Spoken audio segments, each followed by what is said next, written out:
Bueno, ya está con nosotros el doctor Fernando Tenorio Tagle, a quien voy a referir muy brevemente de una síntesis curricular.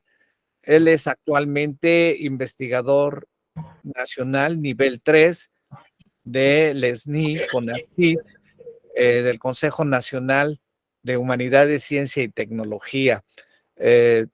Profesor de carrera durante muchos años de la Universidad Autónoma Metropolitana, así como también es profesor investigador del INACIPE. Actualmente es profesor de tiempo completo de la Universidad Autónoma de Tlaxcala.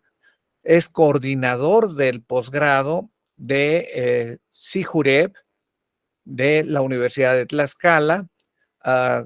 Su trayectoria académica y de investigación en la especialidad de la criminología crítica es ampliamente conocida a nivel internacional.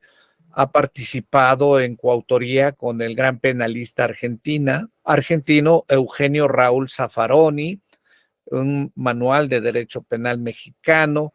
También ha escrito, además en coautoría con Máximo Pavarini y Agustín Pérez Carrillo. Tiene más de 60 artículos que se le han publicado en revistas especializadas, tanto internacionales como nacionales. Tiene una docena de libros que se le han publicado.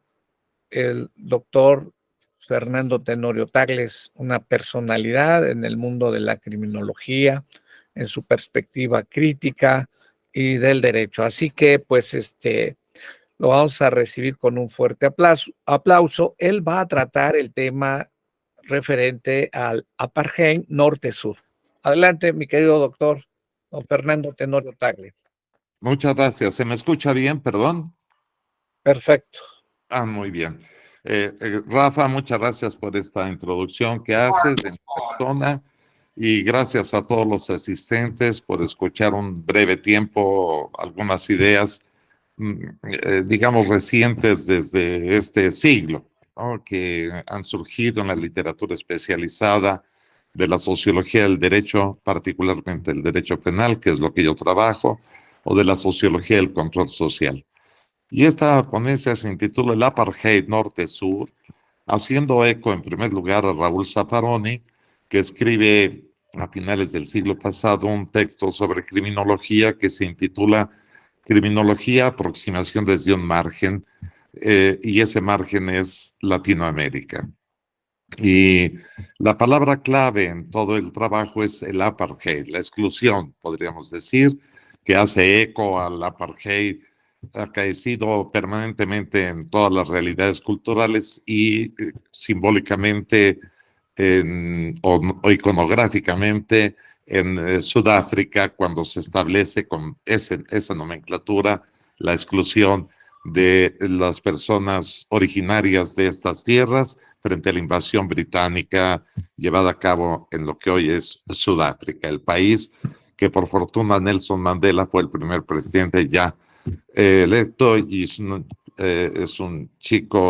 un chico que pasó más de 2 décadas en la cárcel precisamente por el apartheid.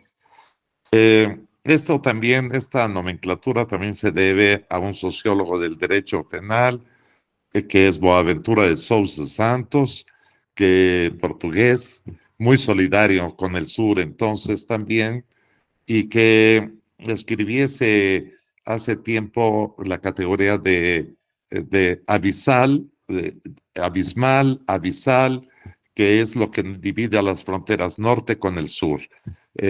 Podríamos decir claramente que sería como otro colega que habla de un sistema imperial, no de un imperio actualmente reconocido, que sería Japón para la parte asiática, la Unión Europea para esta parte más intermedia, dominando África, obviamente, y Estados Unidos dominando nuestro continente, América. Y eso significa que nos hemos siendo excluidos de los beneficios de todo lo que es la ciencia, la cultura y demás. La ventaja es que de estos colegas han surgido una gran literatura que nos permite apreciar que sí, en efecto, América Latina es la región más violenta del mundo, lo cual no hay duda alguna al respecto. Hasta las estadísticas de hace 2 años, no he revisado las nuevas. Honduras mataba, o sea, homicidios dolosos, 90 por cada 100,000 habitantes, a pesar de tan pequeño que era. México siempre ha estado en tercer o cuarto lugar, a veces segundo, después de Brasil. Pero los homicidios dolosos que tenemos en datos, perdón que diga, yo tengo otros datos, sería 26 por cada 100,000 habitantes. Claro que nuestra población es muchísimo mayor. Pero eso refleja que estamos teniendo grandes márgenes de violencia. Y entonces esta es más bien una descripción que se hace y dentro de nuestra actitud cognitiva, pues tenemos que responder a las preguntas cómo y por qué sucede lo que sucede. Y la mayoría de las veces lo que hacemos es describir, o sea, responder a la pregunta cómo suceden las cosas, y claro que eso nos deja en una fotografía terrible de nuestra región. Más en la parte de México hacia Centroamérica que en todo el resto, en el sur del planeta, lo que algunos llaman el cono sur.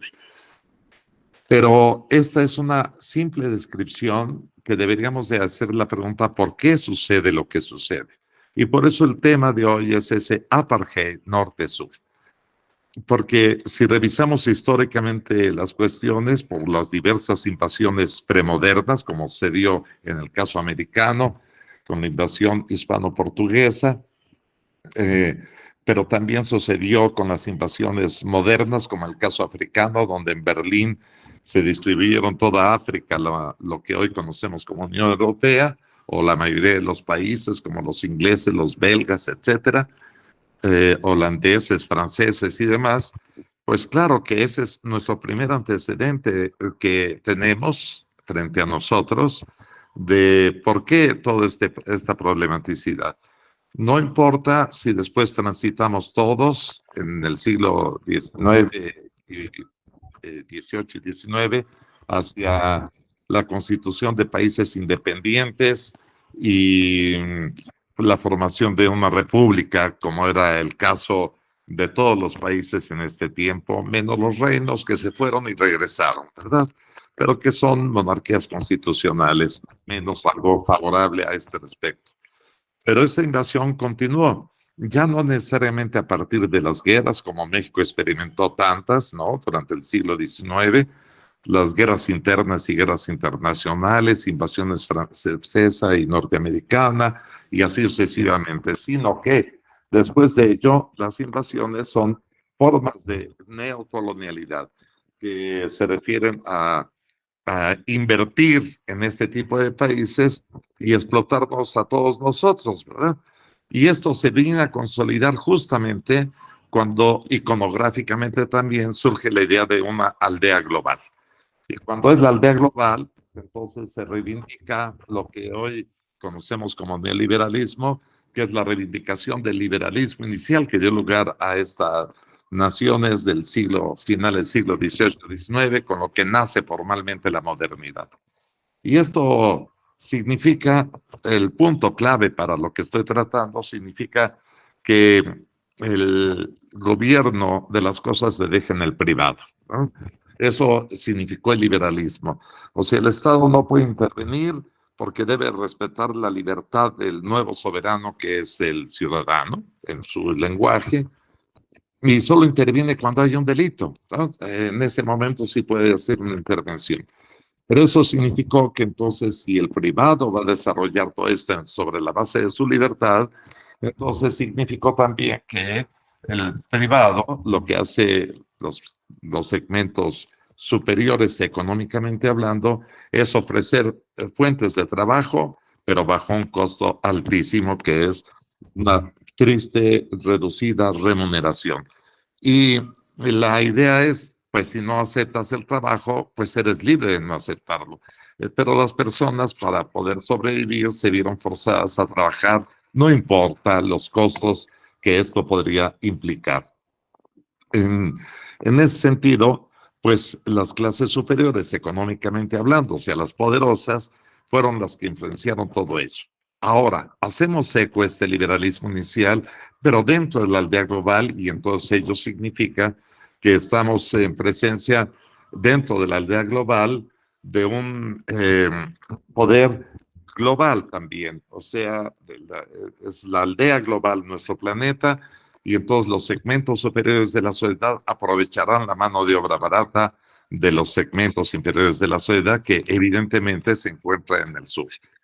Un ejemplo muy simple de todo ello es que México es un gran productor de automóviles, refrigeradores, instalaciones eléctricas, qué sé yo, de todo lo que ustedes imaginen, lo somos. Vendemos de todo, nos han invadido los Walmart, Costco, y etcétera, y diversas tiendas, así que venden lo mismo, pero hay que comprar varios productos al mismo tiempo, ¿no? Y eso hace que las tienditas de la esquina, como lo llamábamos antiguamente, pues vayan desapareciendo o tienen que bajar los precios para poder competir contra estas poderosas empresas. Bueno, eso significa que todo lo que producimos nosotros tampoco es nuestro. Y eso implicaría que somos la mano de obra del norte, todo lo que está asentado en el sur.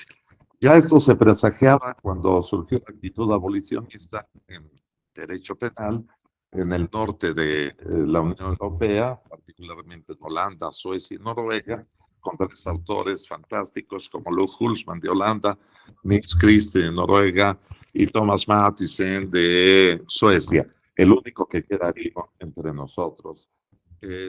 Y reflejaban muy bien este gran problema y tenía una gran solidaridad con la parte sur del planeta. Pero las cosas no se concretaron y nosotros, pues hasta yo, pues tendré que morir y tampoco podré hacer nada. Hay que seguir escribiendo, publicando para lograr que haya un entendimiento global de todo esto. Quizás la frase de, de Marx en el manifiesto Proletarios del Mundo Unidos, ahora sí tenga sentido, porque somos los de abajo, los proletarios, y los de arriba son los que comandan la situación, claro que con ayuda de los segmentos superiores de cada una de nuestras respectivas sociedades en el sur. Eh, Esto trae como consecuencia que la violencia se agudice, que haya fenómenos migratorios inimaginables, luego de que las fronteras del norte cerraron, como el caso americano, Norteamérica ha cerrado sus fronteras, y en el caso europeo también a través del Mediterráneo. ¿Qué implica todo ello? Que año con año hay cacería de migrantes en el sur de Estados Unidos, como en el Mediterráneo, en el caso europeo. Y eso pues implica también que hay un gran riesgo para poder migrar hacia otro lugar, que no salen solamente por las cuestiones económicas que estoy narrando, sino porque la violencia se va agudizando por las mismas condiciones. O sea, si nos preguntamos por qué sucede todo esto en nuestras regiones, en el sur, pues es en razón de las invasiones premodernas y modernas y las diversas formas de neocolonialidad donde el privado tiene el control y nadie se le puede poner enfrente. Una frase de Zaffaroni es elocuente a este respecto. Las firmas mandan y los políticos obedecen. Y claro que obedecen, los de nuestra región podrían ser, como él los llama, procónsules, porque reciben una comisión de todo este trabajo que hacen para... Se hacen ricos, pues, al final de cuentas, y las condiciones de existencia se mantienen inimaginables, ¿no? Igual que en décadas precedentes. O sea que aquí nuestro gran problema está en que si esta es la explicación, históricamente hablando, de este tipo de consecuencias, del aumento de la violencia, al aumento de la criminalidad organizada, todo esto es porque hay una gran conveniencia en el norte. La venta de armas no las fabricamos nosotros, ¿verdad? Las armas las fabrican otros países, pero las venden ilegalmente. Y si venden armas es porque unos van a matar a otros, o sea, la violencia se sigue agudizando. La criminalidad organizada es peligrosa, indudablemente, pero las víctimas de toda esta criminalidad son los segmentos inferiores de la sociedad. Llámese trata de personas, tráfico de personas, según la categoría de cualquier legislación penal punitiva, o también tráfico de drogas, que está siempre presente. Eso significa en la estadística que en todo el planeta las personas que acuden a la cárcel, es decir, los usuarios de la cárcel, los presos, los condenados o en prisión preventiva, pertenecen a los segmentos inferiores de la sociedad. Y esto se explica a partir de una ley británica del principio del siglo XIX que se llama Less Eligibility, la cual indica que, perdón, que la cárcel será peor que el peor lugar en libertad, o sea, el lugar de la pobreza. Es esa forma de intimidación que se tiene ahí. Y ciertamente es el criterio que ha regido en las cárceles mundialmente hablando, ¿no? Hemos hecho eco a lo mismo. Y esto es así porque la mayoría de las personas que se detectan como delincuentes pertenecen a estos segmentos inferiores de la sociedad, lo que no significa que los segmentos superiores no cometan delitos, pero tienen los recursos suficientes para evitar la entrada a la cárcel, a ser partícipes del castigo. Consecuente con ello, pues unos ganan y otros pierden, ¿verdad? Esto significaría que las primeras aprehensiones de la cárcel, hechas en los años 40 desde la escuela de Frankfurt, nacida en Nueva York, de George Rush y Otto Kirchheimer, en un texto llamado Pena y Estructura Social. Esto significaría que la cárcel nace para gobernar la pobreza y, lo cual, no hay duda, sea el país en donde nos encontremos ubicados, sea en Europa, sea en China, parte de Asia, sea en nuestro continente. Nace para ello. Una prueba de ello sería a la cuenta del año 2002 de un texto de un criminólogo crítico, fundador de esta corriente de opinión, George Young, que escribe La sociedad excluyente y da la estadística del año 2002 de Estados Unidos, en donde había 2.5 millones de detenidos en sus cárceles, pero el 90% eran negros e hispanoamericanos. Es decir, pues los márgenes de la pobreza, ¿verdad? Los sujetos excluidos. La misma estadística se vino a verificar a principios del siglo en la Unión Europea y se descubre que el 90% de los detenidos en la Unión Europea no pertenecen a la Unión Europea, sino que son de otros países, como puede ser de la antigua Unión Soviética, después de Rusia, y más adelante se descubre que sí, el 90% no son pertenecientes a la Unión Europea, pero la mayoría de todos ellos son africanos y latinoamericanos, o sea, las partes del sur que migran para poder tener mejores condiciones de vida, huir de la violencia, etcétera, ¿no? De miles de condiciones que están ahí presentes.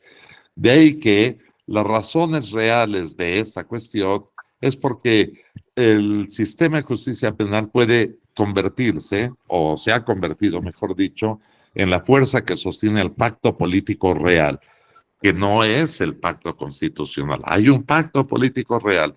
En ese sentido, otra frase de mi querido colega Raúl Zaffaroni es: el derecho inscrito en el deber ser es el ser que no es, o que no es todavía, y en otras ocasiones ya decididamente dice, y no lo será jamás, ¿no? Esto que lo hemos analizado en la ley de Hume desde el principio, distinguiendo el mundo del ser frente al mundo del deber ser. Bueno, es también un poco extraño esta diferenciación, porque cuando se habla del deber ser, se rige por el principio de imputación, que significa si es A, debe ser B, aunque no sea. Y pues claro que nunca va a ser, ¿no? En cambio, cuando nos referimos al mundo del ser, al mundo de los seres, decimos si es A, entonces B, pero no tenemos la parte final que dice aunque no deba ser, ¿verdad? Y esto es así por una razón fácil, porque los ejemplos que se ponen para el mundo de los hechos son ejemplos de las ciencias naturales. Y claro, es muy fácil decir que el agua a 100 grados centígrados a nivel del mar se evapora y a 0 grados centígrados se hace hielo, haya revoluciones o no, ¿verdad? Eso no hay duda alguna. Pero si pusiéramos ejemplos de las ciencias sociales, por ejemplo, la violencia de género, en donde se sabe ya específicamente por muchas investigaciones que cuando un hombre maltrata a una mujer, Podemos decir que ya. voy a ser didáctico en este momento, ¿no? Supongamos que el primer año de matrimonio la golpea una vez, el segundo año 2 veces, el tercer año 4, y así va subiendo no solo la intensidad de la violencia, sino también se acorta el tiempo de esta violencia, lo cual significa, si sigue esto así, la va a matar. ¿Sí? Entonces podríamos, si ponemos este ejemplo, podríamos decir, si es A, entonces B, aunque no deba ser, ¿verdad? Y eso cambia mucho las condiciones de nuestra disciplina, el derecho, ¿sí? De ahí que, por esa razón, yo me inscribí en este ámbito de la crítica criminológica, que nace como sociología del derecho penal. Una vez nacida así, investigamos todo ello y llegamos a una conclusión ya súper final, ¿no? Ya está todo dicho, pero no estaba todo dicho porque descubrimos por torpeza, por supuesto, cuando es evidente, no se sabe lo que uno está viendo, que el derecho penal es la última razón para el aseguramiento del orden. Una súplica, mi querido doctor, sí, don Fernando, es que ya el tiempo. Sí, ya claro. Voy cerrando rápidamente. Por favor, O sea, lo que me interesa destacar es que el sistema penal está simbólicamente ahí para proteger el pacto político real que está siendo encubierto por los pactos constitucionales, ¿no? Es decir, una cuestión que es del deber ser, que no es, y otra cuestión que está ahí presente, pero que no la analizamos correctamente desde el ámbito de la teoría jurídica, pero desde la sociología es posible examinarla. Espero que con esto mi exposición haya quedado suficiente y siento mucho mi torpeza en la inteligencia artificial, como decía doña Gisela, y entonces en la tecnología actual y no podía conectarme. Disculpen, por favor. Muchas gracias por vuestra atención. Muchas gracias, doctor Fernando Tenorio Tagle.